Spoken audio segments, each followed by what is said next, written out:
Hello, good morning, good afternoon, good evening po sa lahat. Good morning mga kalola sa mga sulok ng mundo. Papunta po kami sa, ayan ang aking apo. Naglalakad po kami niyan papunta sa Sapa.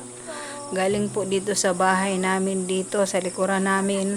At ayan ang inyong lola. May daladalang planggana at nangingitim ang mukha dahil sobrang init sa Pilipinas.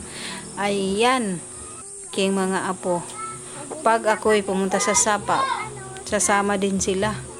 Kahit hindi ko pasamahin, kahit ayaw kong pasamahin, ayan, sumasama talaga sila. Wala akong magawa kung hindi isama na lang kay mag-iyakan man mga kalola. Noon siguro talaga ang mga may apo at lola na. Pero in fairness, nagpapasalamat ako sa Panginoon kasi binigyan ako ng mga apo na mga kukulit. Ganyan, subukan yung magkaapo at masarap. Char. Panay ang pangayo ng panghingi ng 5. Lakad. Lakad. Hindi mo kaya, akin na yung timba. Akin na din. Ay! Sabi na eh. Tabi, kayo may dadaan. Tabi. Aywa. At ayan na nga mga kalola, ang kulit, sabi na nadulas tuloy. At ayan, at ang sapa na ito ay sobra talagang lapad ng bato, doon dumadaan ang tubig mga kalola. At dito ang presko ng tubig, ang lamig. Ang sarap talaga ng tubig mga kalola. Doon. Pag lalo na pag bilis na din. Ano mo dyan sa tubig ang katawan mo, ay sobra ang sarap talaga mga kalola. Pag mainit, na mainit ang panahon, sorry, excuse me po mga kalola. Bantay, kati ang lalamunan ko. Ayan, dyan. At alam nyo ba, ang yung chariot na yan ay galing pa yan doon sa pinapasok nila talaga dyan. At in fairness naman, nakakalakad talaga kahit bato yan mga kalola. Ayan bato.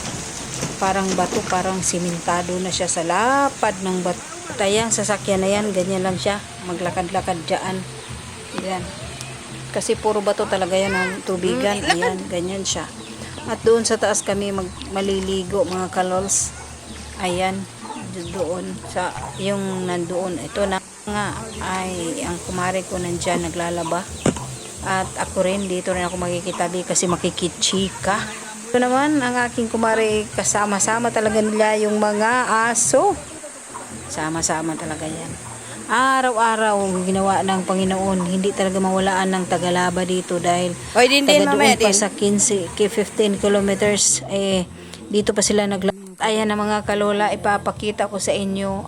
Tapos nang naglaba at pagkatapos ko nung maglaba ay pumunta na ako sa aking bukirin.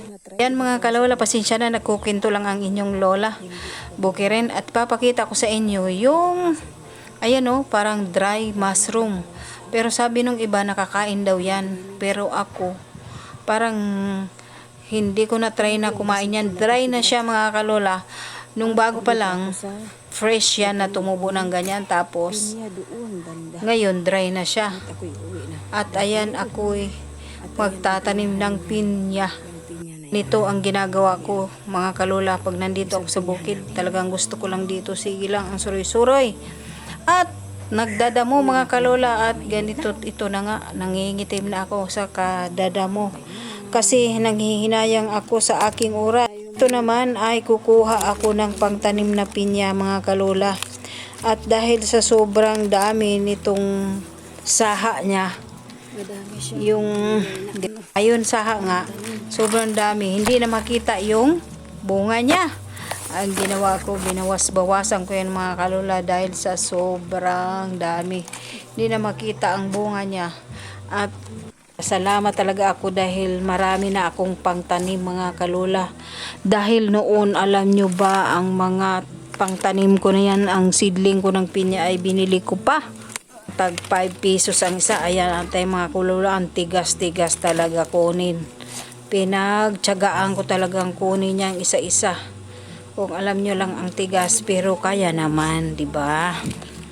Kasi Kung gustong gawin, may paraan talaga. May paraan. Ayan.